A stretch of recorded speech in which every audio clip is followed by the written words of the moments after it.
Radio Entropia qui al first floor con John da Nomeansno. Hello. How do you feel when you came in Italy? This time or the first time or all the times in between?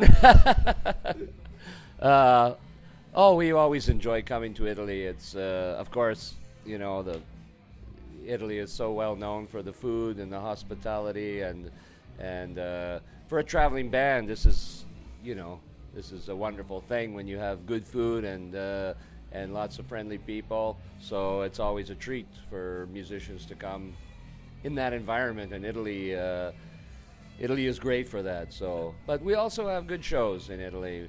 Back in the 80s, we were here for the first time, I think in 89, in that time, and we were playing, of course, all the squatted houses everywhere.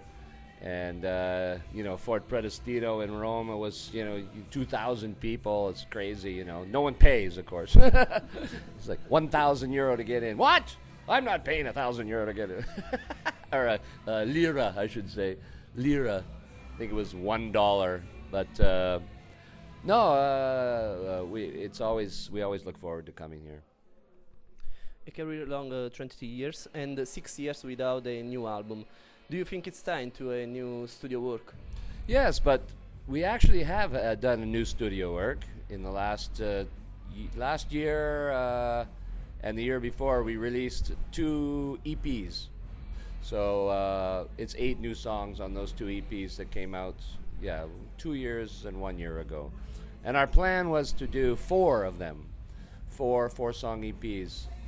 So we have another one that we'll release early next year. So I know people say, well, you haven't put out a new album. It's like, well, no, it's true, not full length, but we've done these 2 EPs, and now this time we have it's not our EP in the sense that is electronic remixes of some of our songs.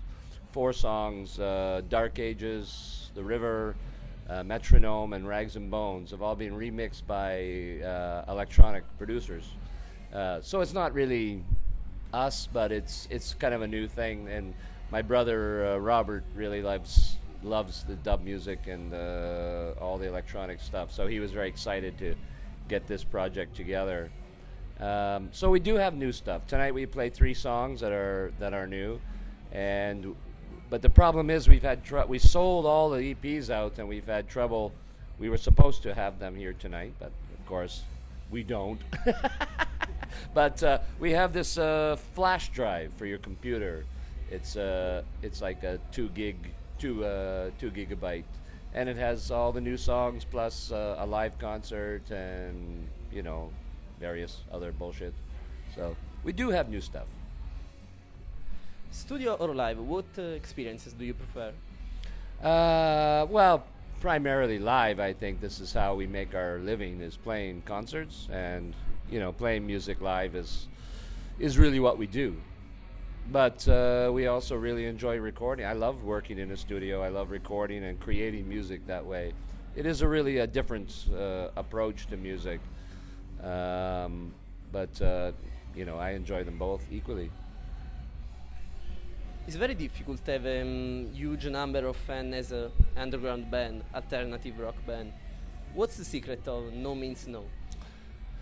I think we had great timing.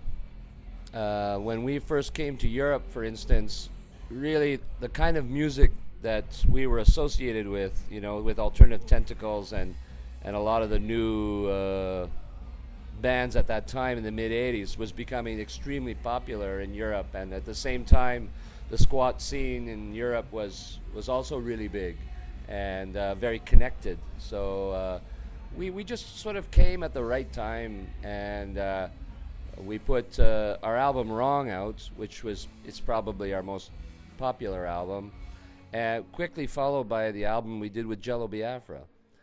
Since we were on Alternative Tentacles. And it was really through that people were like, well, who is this band that's playing with Jello Biafra?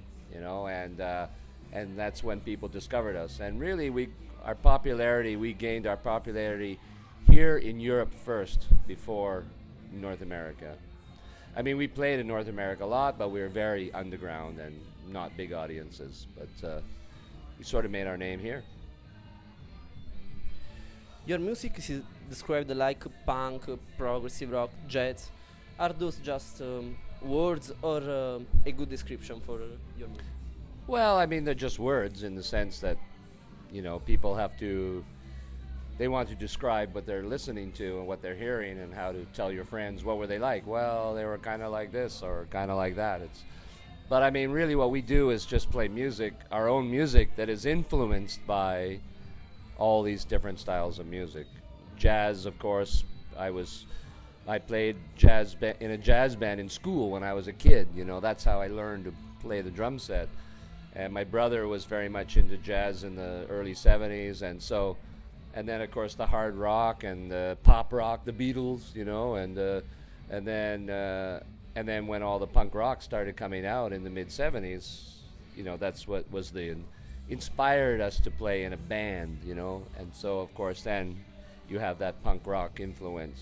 So we just play our music, but it has influences from many other types of music, including classical or avant-garde or heavy metal, blues. I mean, really, we're very much a blues-based band. When you actually study our music, it's very much a blues-based pattern. So, we just have a lot of influences.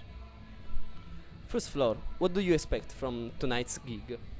I don't know. I hope everyone just has a great time. The weather has not been helping us these past days in Italy.